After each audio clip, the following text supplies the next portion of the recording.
गणपती बाप्पाचं आगमन काही तासांमध्येच होईल आणि यासाठी लाखो गणेश भक्त आता मुंबईवरून कोकणाकडे निघालेले आहेत।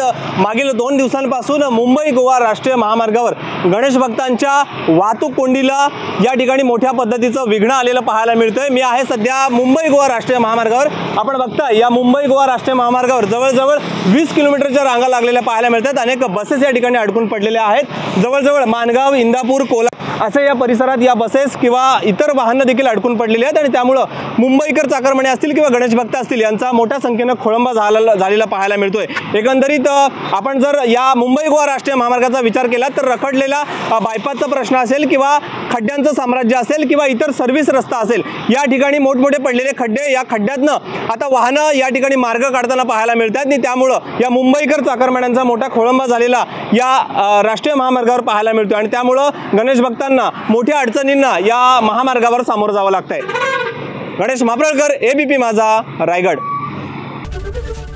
एबीपी माझा, उघडा डोळे बघा नीट।